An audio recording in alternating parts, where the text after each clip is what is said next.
Hey guys, this is the Swag King here. Now, I was recently playing The Crew. Now, I'm a big fan of racing car games, and I'm a big fan of MMOs, and The Crew kind of combined the two together, and look, to be honest, I think it's a really well done game. There are faults in the game and how it, more so the gears of how it all goes.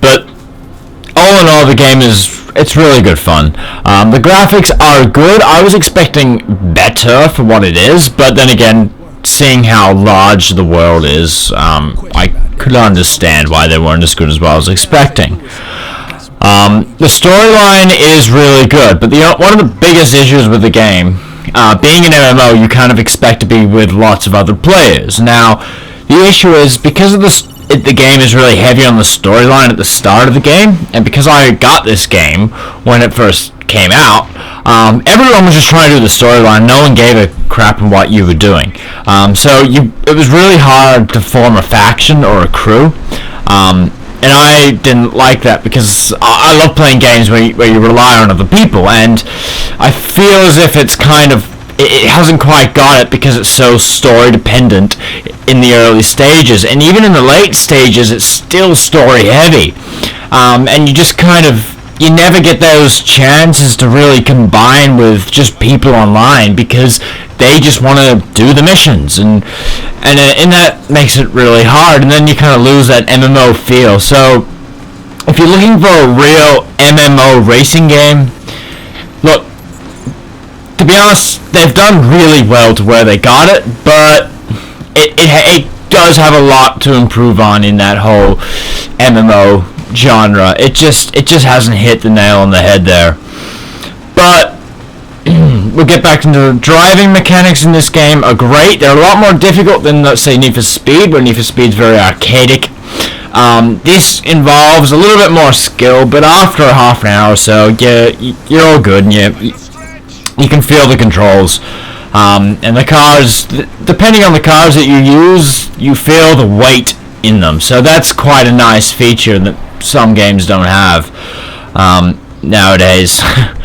Now, the particle effects in this game aren't great. I wish there were more. Like, we're just driving on the dirt then, and there's no dirt particle. Like, that's a fairly basic thing nowadays. Like, nowadays, that's just something we expect. When you're driving on dirt, you're going to have dust effects coming up. But it's not in there. And that was a real disappointment to me, because that's one of the best things, is particles. It's the little details that they missed in this game. Like, the big stuff they got, but it's just the small details. And that really did annoy me, because I am a very, I guess, picky person who loves the little things in life. I just like the little details that make it great, and they miss that. You seen an exit yet? I think there's one coming up. There's a better way.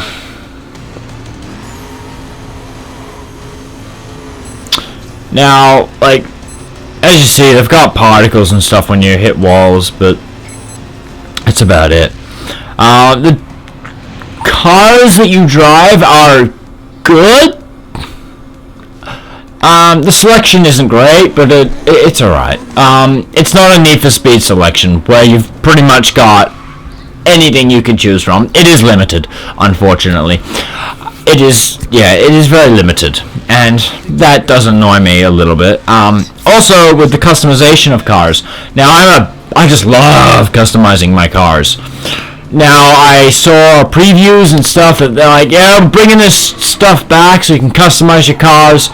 Now, this GT here is pretty much as customized as you'll get. It doesn't look that different.